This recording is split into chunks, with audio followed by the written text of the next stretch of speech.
Hey friends, I'm here. Sorry, I tried to load it and it wouldn't work.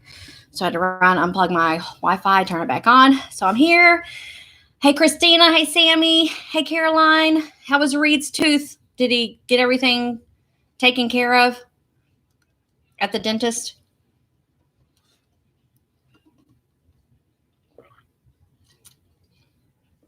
I took a walk about an hour ago, so kind of warm.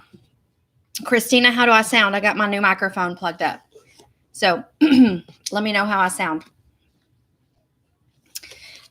So we're going to do, let me see. He's spacer free. Good job. I'm sure that is a huge relief to have that checked off the list.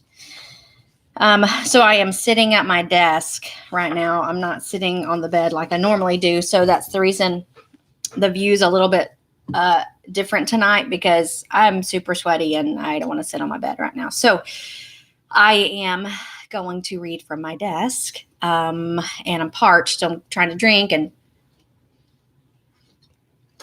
trying to get y'all started. So we are going to continue our trip through Blueland with Boris the dragon. And Boris has realized he is in a predicament that he cannot get out of by himself. His family's trapped, and the men from the city or the country are coming to get them because they want to put them in the circus or the zoo. And so Boris has no idea what to do. So he's going to go get the person that rescued him. So he's trying to find Elmer, and then he's going to come back and rescue his family. So here we go. Chapter 5 is called Back to Nevergreen City.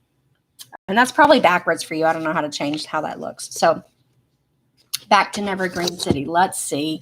Let me get my mic out of the way so you're not constantly hearing pages turning or tapping or things like that. So we'll see if that does a good job. The microphone kind of looks like a cobra. It's like a cobra head. So it's pretty cool. So I can kind of turn it wherever I need it to go. Got a lot of stuff in here. Sorry, forgive me. Oh, it's not turned around backwards. Okay, here we go. It just looks backwards to me. That's weird. So Nevergreen City, going to find Elmer. And here's the picture, so you can kind of see what's coming up.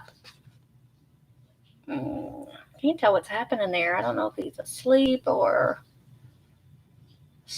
taking a bath. But there's a waterfall in the river. Who knows? High, high over the desert flew the dragon, the hot wind stifling him, the hot sun parching his throat. He's thirsty. He strained his eyes to see each object on the sands to make sure it wasn't a man. At last, he was over Spiky Mountain Range. Panting for air and water, he circled down fast and plunged through the trees to a mountain brook. He had seen no one on the desert. I'll rest here until dusk, he thought, sticking his head right under the cool, gurgling water. And then he lay down in the brook on his stomach, carefully keeping his gold-colored wings out of the water. As he dried off on a sunny rock, he listened for noises of men and dreamed of how he and Elmer would rescue his family.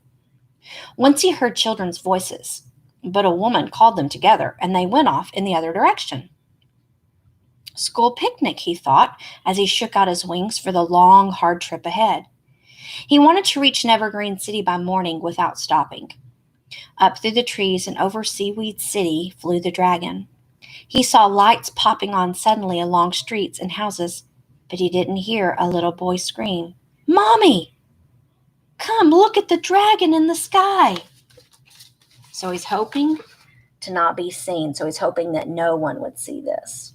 He didn't hear this, so he's hoping he's going to be not seen. It didn't matter.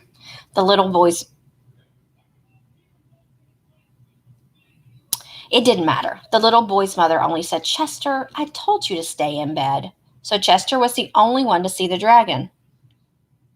So the little boy said it, but Boris didn't hear it because he didn't hear the little boy scream. That's the reason I was confused. He didn't hear the little boy scream, but the little boy saw him. And his mom thinks that he's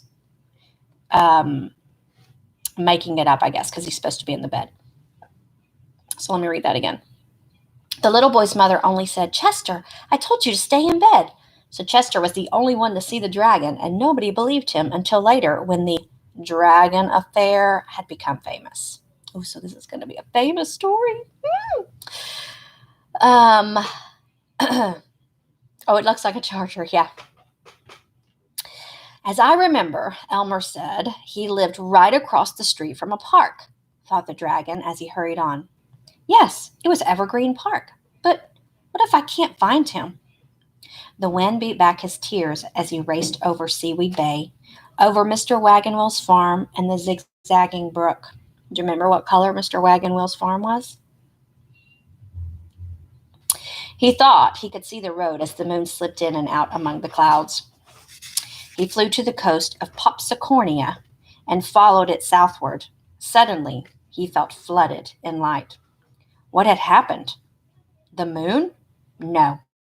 He looked down and saw a beam of light leaping up from a ship off the coast. We can see you, Mr. Baker. There's Mr. Baker. And now I'm lost.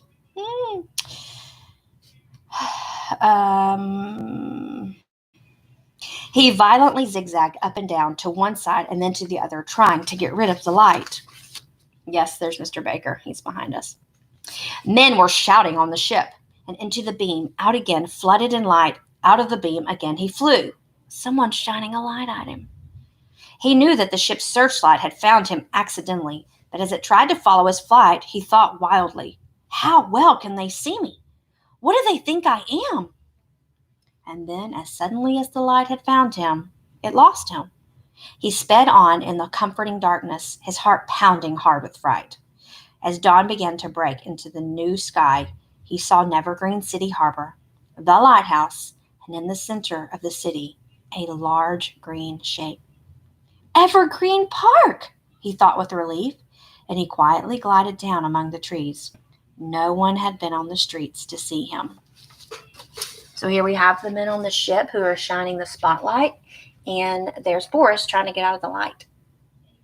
Because if he stays in the light, they'll be able to track him and possibly even catch him. But now he is to Evergreen City. Chapter 6, Elmer to the rescue. Oh, look at this picture we have here. What is happening? There's Elmer asleep, and whatever could it be sleeping on the bed with him? Well, who would have ever guessed? Dawn brought Saturday to Nevergreen City, and as Elmer slept snugly in his comfortable bed, he was suddenly awakened by a damp, cold kiss on his cheek. It's the alley cat.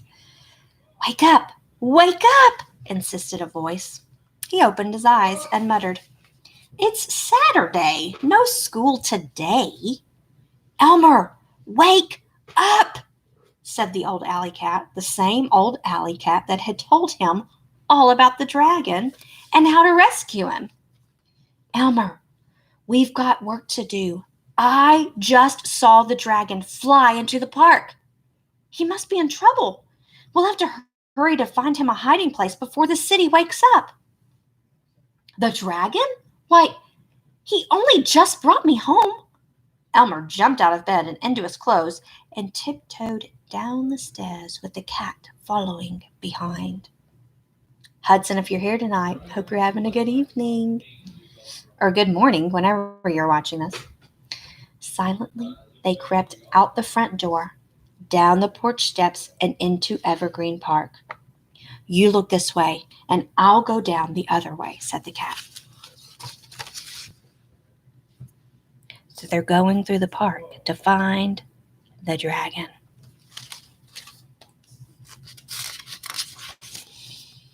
Where could a dragon hide, wondered Elmer, looking at the rows of trees along the walks, the scattered rocks, the pool, and then at the place where the city was going to build an amusement center. A big steam shovel sat idly on the spot marked out for foundations. Elmer liked steam shovels and was just thinking of exploring this one when the shovel jiggled a bit. Look at the steam shovel. Look what's happening. So there's the steam shovel wiggling, and lo and behold, who could possibly be inside the steam shovel? You can go. You can go. The dragon, he climbed up quickly. The dragon! He climbed up quickly into the cab. Elmer, whispered the baby dragon. Oh, Elmer. And the dragon burst into tears because he was so glad to see his friend. The alley cat saw you fly into the park, explained Elmer, hugging the dragon around the neck. But why have you come back? Are you in trouble? Terrible trouble, groaned the dragon, and he explained what had happened to his family. You'll help me, won't you? He pleaded. Of course, said Elmer. Let's think out a plan. I suppose we'll have to wait until dark to leave. I suppose so, said the dragon sadly. But you'll be able to rest here, said the cat, who had found them by this time. It's Saturday, and the men won't start work today. I'll keep meddlers away. Meanwhile, let's work on the plan. The three friends discussed the problem all morning. Then Elmer went home for lunch. His mother was used to his long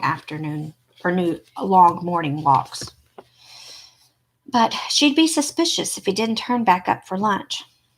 That afternoon, Elmer took all the money out of his tin bank and he went to collect the things he would need. He bought. Now, remember, his knapsack was completely full of things when he went to Wild Island because he knew he was going to do lots of different strange things. So it's probably going to be very similar. He's probably going to do lots of strange things to rescue the dragon family. So let's see what he buys this time. He bought 16 whistles in assorted tones. I mean, they all sound different. He bought 16 horns in assorted tones, so all the horns sound different. He bought 1 cap pistol with caps. He bought 1 ball of heavy string, 6 large chocolate bars, and 3 boxes of Fig Newtons. Some of my kids like Fig Newtons and some not. No lollipops that I can see. He found his very sharp jackknife and took a flashlight from the kitchen drawer. And then he carefully packed everything into his father's knapsack and went down to supper. He had $7.36 left over from the shopping trip. Elmer, what have you been doing all day? Asked his mother. I haven't seen hide nor hair of you except for lunch. Oh, I've been over in the park looking at the place where they're going to build the amusement center, said Elmer, which was true in a way. At last the moment came to sneak out with his knapsack and join the dragon at the steam shovel. As he ran down the path, he saw the old alley cat waiting for him. I'm sorry you can't come too, said Elmer, climbing onto the dragon's back. So am I, cried the cat sadly. But I'm too old. I'm better off taking care of your mother and father. They do worry so much. Well, goodbye and good luck. Goodbye, whispered Elmer and the dragon as they flew up into the air. And that's all of chapter 6. But 7 is coming soon, so here we go. There's the cat looking at them as they're about to leave. And so we have chapter 7 called The Dragons of Blueland. It's funny the way they stand. They stand like humans. They don't stand on 4 legs. Or, I don't know, do dragons stand on 4 legs or do they stand on 2 legs? I almost feel like if they stand on 2 legs, They would kind of look like a Tyrannosaurus Rex, but maybe that's not right. I don't know. I think about in The Hobbit, Smaug was on four legs, I think. I don't know. I think it's four legs, but they have them standing up like humans. It's kind of awkward. So here we go. Dragons of Blueland. Tell me more about your family, said Elmer, as the dragon flew over the harbor and northward along the coast of Popsicornia. Do you all look alike? Oh, no. We've all got gold-colored wings and red feet and horns, but my father is blue and my mother is yellow. And all my sisters are green, ranging from yellow-green to blue-green. We boys are all both blue and yellow. I have wide stripes, but two brothers have narrow stripes. One with stripes going the other way. One has yellow polka dots on blue, and one blue polka dots on yellow. One has a yellow head and body and one leg, with three blue legs and tail. One is speckled blue and yellow like a bird's egg, and the last has patches of blue and yellow. So, all of the girls are some color green, and all of the boys are blue and yellow. Okay. Dad is blue, mom is yellow. And so they're all different. And the boys are all blue and yellow, very different. So that must be really cool to see all those dragons. How wonderful. You must look like an Easter parade when you're all out together. I guess we do, said the dragon, especially when Father has us out doing our exercises. He's a great one for exercises. Exercises? Said Elmer. You know, standing on your head and somersaults and leapfrog and all that sort of thing. Of course, in the summer we spend most of our time mowing the meadows and tending to the flowers. Each one of us has a special part of Blueland to take care of. I wonder what's become of my piece. I suppose Mother has taken it over. I had the marshy part near the lakeside. And that's why I'm so particularly fond of marsh marigolds and skunk cabbages. So here we have a picture of his family. I'm assuming the solid ones are the sisters, and they're like different shades of green. And then the patterned ones are the boys. And some are vertical stripes, and some are horizontal stripes, and some are thick, and some are narrow. And I'll show you the next page because there's some more pictures of them. So there's some more. So it looks like all of the patterned ones are the boys, and the solids are the girls. So that looks like some of their exercising time. So, yeah, I think dragons should be on four legs, but apparently these are two-legged dragons. So, it's fiction, so it's whatever they want to do, right? But what about in the winter time? Asked Elmer, looking down at the line of waves breaking against the rocky shore in the moonlight. It must be very cold and snowy and not much fun for exercising. Oh, we do our exercises summer and winter. Yeah, they are legends. Father sees to that. And of course, we have lots of fun sliding down the mountain slopes onto the frozen lake. So it's like a slide onto a frozen lake. Probably pretty fun. But the winter is really fun because we sit in a circle in our cave and Father tells us scary stories about nights. Not like nighttime, but like soldier knights. It seems there used to be lots of knights who rode about looking for dragons. I do remember that. If you think about King Arthur and the Knights of the Round Table, they definitely went to do some dragon slaying. They captured and killed most all of us, but a few escaped to Blueland. My father says his grandfather could remember the knights very well, with their heavy coats of armor and lances and swords and helmets. Oh, sure, I've read all about them in books, said Elmer. But those dragons were always fierce and about to eat somebody up. Nonsense, said the dragon. That's just what the knights like to make people believe. So everybody would think they were very brave when they went dragon hunting. Dragons look fierce sometimes, but they're really very gentle. Oh, Mom had to go back to work? Well, I hope she has a good shift tonight.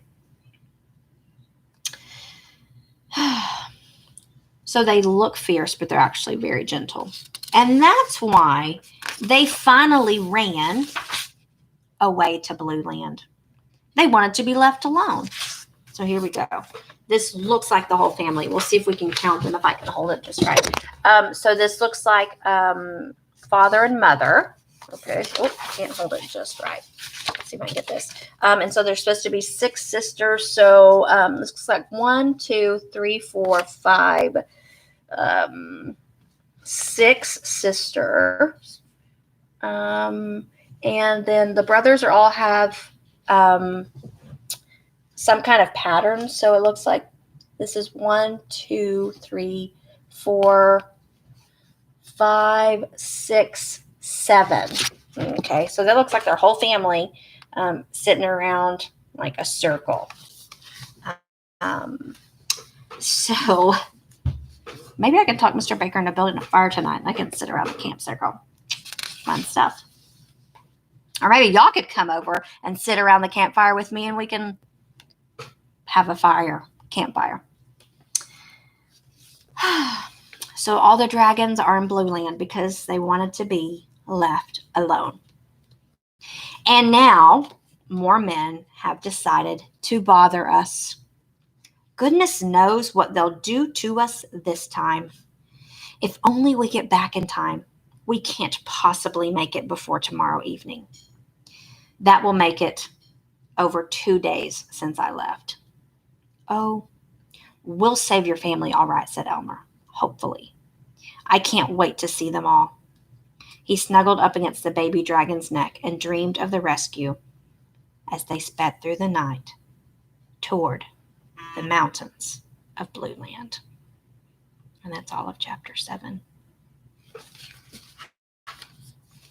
So this is a picture of what possibly could have been happening. Can you see the knight with his lance? And he is attacking the dragon. But apparently the dragon's really gentle, and the knight is just being very cruel and just attacking him. So I would love to have a party for sure. So that's all of chapter, what's it called? 7. So we'll do tomorrow night. We will finish this book because it's going to go pretty fast. So we'll do 8, 9, 10, and 11 tomorrow night. And we'll finish. The night was being mean. And then we'll start a new book. And I have a really good book that I want to read. It does make me cry, though. It's kind of sad. But it's a great book from beginning to end. And I really want to read it. So we'll start that one on Thursday night. And that character's name is Edward Tulane, and he is a rabbit. So that one's starting on Thursday. Oh, it's one of my favorites. Although I will be kind of weepy on that one because there's some really sad stuff that happens in that one. But it has a great ending. So it's just worth all the sad stuff to get through it. But enough of that. We are going to finish up Dragons of Blueland tomorrow night. So join me again tomorrow night. Wednesday night at 7. Serena, thanks for visiting us tonight. Again, I love doing this. So I appreciate you paying attention and asking questions and following along. Have a wonderful evening with your families. And I will see second grade Zooming tomorrow at 10 o'clock. And have a great evening. Get some good sleep. And I love you guys. And I can't wait to read again tomorrow. Love y'all. Have a good evening. See you soon.